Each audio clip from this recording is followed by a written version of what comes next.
अस्सलाम वालेकुम। आज हम ग्रेड 9 के नेक्स्ट टॉपिक देखें, variation of periodic properties in the periods and groups. Periodic table में एलिमेंट जो है वो ग्रुप और पीरियड्स में अरेंज है। तो यहाँ पर हमें देखना है कि पीरियोडिक प्रॉपर्टी में पीरियड एंड ग्रुप में वेरिएशन कैसे होती है। Periodicity is the property of the elements occur due to recurrence of a similar electronic configuration in the outermost shell। यानी पीरियोडिसिटी बोलते हैं रेपिटेशन। हमने पढ़ा था कि आफ्टर अ रेगुलर इंटरवल्स, एक रेगुलर इंटरवल्स के बाद जो फर्स्ट एलिमेंट है उसकी प्रॉपर्टी अपने से जो नीचे वाले एलिमेंट है उससे मिलती होगी।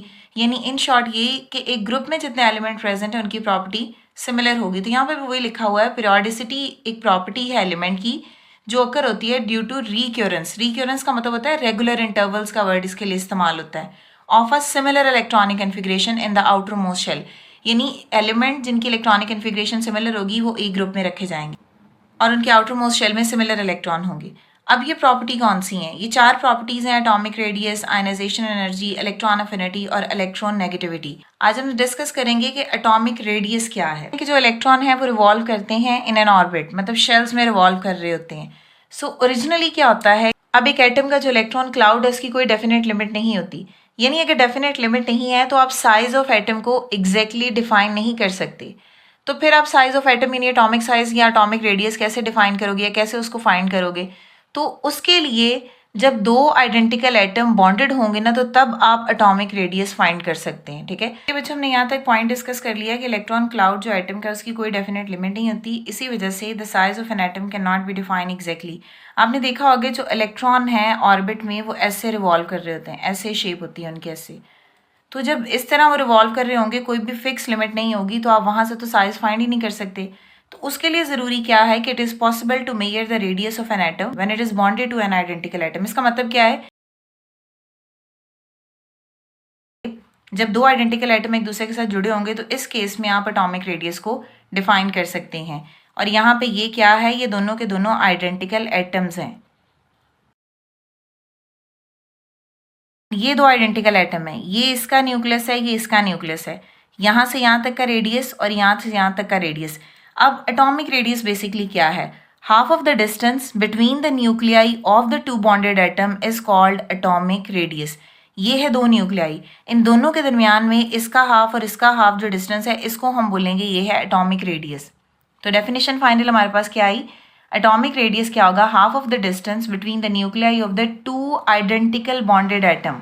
ये हमने एटॉमिक रेडियस की डेफिनेशन लिख ली, half of the distance between the nuclei of the two identical bonded atom is called atomic radius. जैसे यहाँ पे हमने समझा था ना वैसे ही है।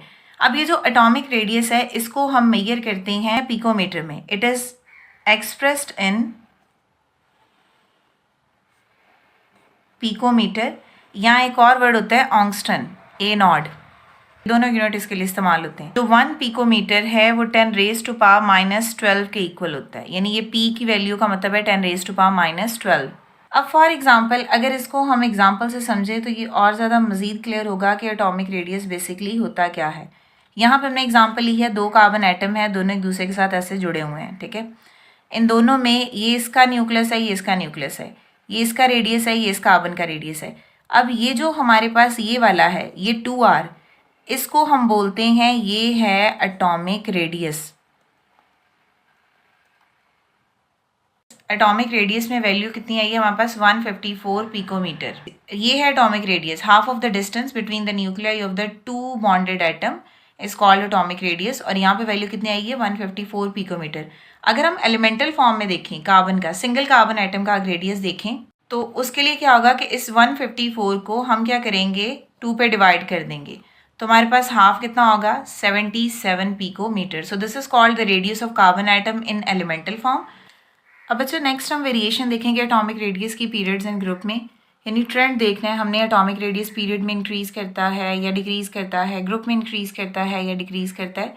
लेफ्ट टू राइट पीरियड में बच्चों साइज डिक्रीज करता है। ऐसे क्यों होता है, जब हम लेफ्ट टू राइट मूव करते हैं ना तो शेल नंबर सेम रहता है, शेल के अंदर जो है वो इलेक्ट्रॉन इंक्रीज कर रहे होते हैं, यानी सेम शेल में इलेक्ट्रॉन बढ़ रहे हैं। जब सेम शेल में इलेक्ट्रॉन इंक्रीज करते हैं तो एट द एंड जो है वो लास्ट एलिमेंट जो है वो उसका साइज पहले एलिमेंट से आहिस्ता आहिस्ता कम होता जाएगा। बिकॉज जो फर्स्ट एलिमेंट है उसके उस शेल में 1 इलेक्ट्रॉन है, उसी शेल में जो एंड वाला एलिमेंट है उसके उस शेल में 6 इलेक्ट्रॉन है, या 7 हैं या 8 हैं। तो अब आप खुद देखो कि सेम शेल में जब 1 इलेक्ट्रॉन होंगे तो साइज क्या होगा, सेम शेल में जब 8 इलेक्ट्रॉन होंगे तब साइज क्या होगा। तो जब electron within the same shell increase कर रहे होते हैं तो साइज डिक्रीज होता है, और पीरियड में साइज इसीलिए डिक्रीज होता है। ठीक है, तो अब यहाँ से देखो, left to right in a period the size of atom decrease generally. क्यों, रीजन क्या है?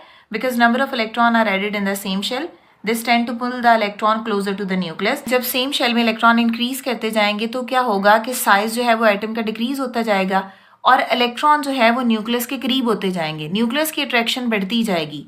यानी यहाँ पे क्या लिखा है, this tend to pull the electron closer to the nucleus and hence the size of an atom decrease from left to right. ठीक है, तो ये रीजन है उसका।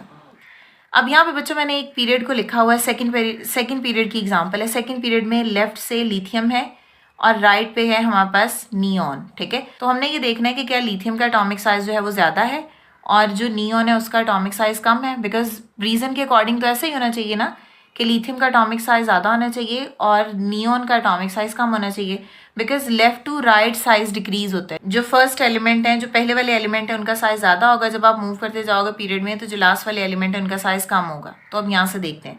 अब देखो मैंने सेकंड ग्रुप यहाँ पे लिखा है, lithium, beryllium, boron, carbon, nitrogen, oxygen, fluorine and neons. ये सबके एटॉमिक नंबर नीचे बच्चे मेंशन है 3, 4, 5, 6, 7, 8, 9 एंड 10। जो सेकंड पीरियड के सारे एलिमेंट हैं, इसका मतलब है कि इन सारे एलिमेंट्स में 2 शेल्स होंगे। जो एलिमेंट जिस पीरियड से बिलोंग करेगा वो नंबर ऑफ शेल्स को भी बताएगा। मैं ग्रुप की बात नहीं कर रही, याद रखो मैं पीरियड की बात कर रही हूँ। सेकंड पीरियड के एलिमेंट हैं तो सब में 2-2 शेल्स होंगे। ठीक है, तो इसमें सेकंड शेल में 1 इलेक्ट्रॉन है, इसमें सेकंड शेल में 2 इलेक्ट्रॉन है, इसमें सेकंड शेल में 3 इलेक्ट्रॉन है, इसमें सेकंड शेल में 4 इलेक्ट्रॉन है, इसमें सेकंड शेल में 5 इलेक्ट्रॉन है। अब इसमें सेकंड शेल में 6 इलेक्ट्रॉन होंगे, इसमें 7 होंगे और इसमें 8 होंगे। अब जरा देखो, क्या एक ही शेल में जब इलेक्ट्रॉन इंक्रीज करते जा रहे हैं तो क्या एटॉमिक साइज भी डिक्रीज हो रहा है या नहीं हो रहा? तो देखो बच्चों, ये कैलकुलेटेड वैल्यू है। लिथियम का एटॉमिक साइज कितना है 152, बेरिलियम का 113, डिक्रीज हो गया। बोरोन का और कम हो गया 88, कार्बन का और कम हो गया 77, नाइट्रोजन का और कम हो गया 75, ऑक्सीजन का और कम हो गया 73, फ्लोरीन का 71 और नियॉन का 69। हमने प्रूव कर दिया वाकई एटॉमिक रेडियस जो है वो डिक्रीज करता है लेफ्ट टू राइट। आइए बच्चे, charge of the nucleus increase होता है फ्रॉम +3 टू +10। ऑब्वियसली बात है ना, चार्ज ऑफ द न्यूक्लियस का मतलब क्या होता है बच्चे? न्यूक्लियस के अंदर क्या होते हैं? प्रोटॉन और न्यूट्रॉन। न्यूट्रॉन पे तो कोई चार्ज नहीं होता, मीन्स जो हमारे पास एटॉमिक नंबर होगा वही प्रोटॉन होते हैं। तो जितना एटॉमिक नंबर होगा उतने ही प्रोटॉन होंगे और वही न्यूक्लियस पे चार्ज होगा। इसीलिए देखो, चार्ज ऑफ न्यूक्लियस +3 से लेके 10 तक है। ठीक है, बिकॉज एलिमेंट कौन सा है? फर्स्ट वाला 3 वाला और लास्ट वाला 10 वाला। नेक्स्ट है variation of atomic radius in a group. देखो बच्चों, जो पीरियड है उसमें हमने कहा कि शेल सेम रहेगा, इलेक्ट्रॉन बढ़ रहे होते हैं सेम शेल में। ग्रुप में क्या होता है कि शेल इंक्रीज करते हैं, यानी टॉप टू बॉटम जब शेल इंक्रीज करेंगे इसका मतलब है कि साइज क्या आ रहा है? साइज इंक्रीज कर रहा है ग्रुप में। Atomic radius of an element increases from top to bottom in a group. Reason क्या है? Because new shell is being added in a group. ठीक है, inner electron shield the outermost electron from the nucleus. For example, हमारे पास बच्चों मैंने यहाँ पे अगर 2 एग्जाम्पल लिखूँ, कोई भी एक एलिमेंट है जिसमें ये 2-3 शेल हैं। ठीक है, अब एक और एलिमेंट मैंने लिख लिया जिसमें 4 शेल हैं। अब इसका जो ये वाला शेल है ये है वैलेंस शेल, और जो ये वाला शेल है एंड से पहले वाला ये है इनर शेल। इनर शेल के यहाँ क्या मतलब लिखा हुआ है? Inner electron shield the outermost electron from the nucleus. ठीक है, फॉर एग्जाम्पल ये जो लास्ट शेल से पहले वाला शेल है ना, इसको इनर शेल बोलते हैं। तो इसमें जो इलेक्ट्रॉन है वो इनर इलेक्ट्रॉन होंगे। इनर इलेक्ट्रॉन क्या करते हैं कि न्यूक्लियस की फोर्स को आउटर मोस्ट शेल तक पहुंचने से रोक देते हैं, यानी ये न्यूक्लियस की फोर्स को शील्ड कर लेते हैं, जिसको हम शील्डिंग इफेक्ट बोलते हैं। ठीक है, तो जितना बड़ा साइज होगा उतनी ही शील्डिंग फोर्स ज्यादा होगी, बिकॉज शेल नंबर इंक्रीज कर जाएगा ना। सो यहाँ पे लिखा है the inner electron shield the outermost electron from the nucleus. Last में ट्रेंड पे टेबल बना हुआ है, टेबल देख लेते हैं। हमने ग्रुप 1 के एलिमेंट लिए हैं, lithium, sodium, potassium, rubidium, caesium. ये ग्रुप 1 के एलिमेंट है, तो इसका मतलब है कि इनके आखिरी शेल में सिर्फ एक ही इलेक्ट्रॉन होगा इन आउटर मोस्ट शेल, जिसको हम वैलेंस शेल बोलते हैं। ठीक है, एक इलेक्ट्रॉन ही हो। तो यहाँ लिखा हुआ है number of electron in the inner shell, बच्चे इनके एटॉमिक नंबर्स हैं। ठीक है, आप क्या करो, इनके एटॉमिक नंबर से एक इलेक्ट्रॉन को निकाल दो, बिकॉज एक इलेक्ट्रॉन तो आखिरी शेल में है ना, वैलेंस शेल में है। जब आप एक इलेक्ट्रॉन को निकाल दोगे एटॉमिक नंबर से, तो बाकी जो इलेक्ट्रॉन बचेंगे वो इनर शेल में होंगे। अब इनर शेल अंदर 2 हैं, 3 हैं, 4 हैं, इससे कोई कंसर्न नहीं है। ठीक है, अब यहाँ पे देखो, इसका 3 एटॉमिक नंबर है, वैलेंस शेल का एक इलेक्ट्रॉन हमने निकाला, 2 बच गए, तो 2 इनर इलेक्ट्रॉन आ गए। इसका एटॉमिक नंबर 11 है, लास्ट शेल के 1 इलेक्ट्रॉन हमने निकाल दिया तो 10 आ गए। यानी सिंपल ये एटॉमिक नंबर से आपने वैलेंस इलेक्ट्रॉन को निकाल देना है। जो 1 इलेक्ट्रॉन निकालने के बाद बाकी इलेक्ट्रॉन बच जाएंगे वो सारे के सारे इनर इलेक्ट्रॉन्स होंगे। ठीक है, एटॉमिक नंबर से आप सिर्फ 1 इलेक्ट्रॉन को माइनस करेंगे क्योंकि ग्रुप 1 के एलिमेंट है तो सबके आखिरी शेल में सिर्फ 1 इलेक्ट्रॉन ही होगा। ठीक है, अब ये देखो बच्चों यहाँ पे इसका एटॉमिक रेडियस। अब यहाँ पे देखो जो लिथियम है उसका एटॉमिक रेडियस कितना है 152 और जो सीजियम है उसका एटॉमिक रेडियस कितना है 265। तो यहाँ पे प्रूव हो गया वाकई एटॉमिक रेडियस जो है वो इंक्रीज करता है top to bottom in a group. जो फर्स्ट एलिमेंट होगा उसका रेडियस कम होगा, जो लास्ट पे एलिमेंट होगा उसका रेडियस यानी उसका एटॉमिक रेडियस ज्यादा होगा। तो ये था आज का टॉपिक हमारा। आई होप कि आपको क्लियर हो गया होगा। अगर इससे रिलेटेड आपको कोई भी क्वेश्चन है तो आप कॉमेंट कर सकते हैं। नेक्स्ट वीडियो तक के लिए अल्लाह हाफिज।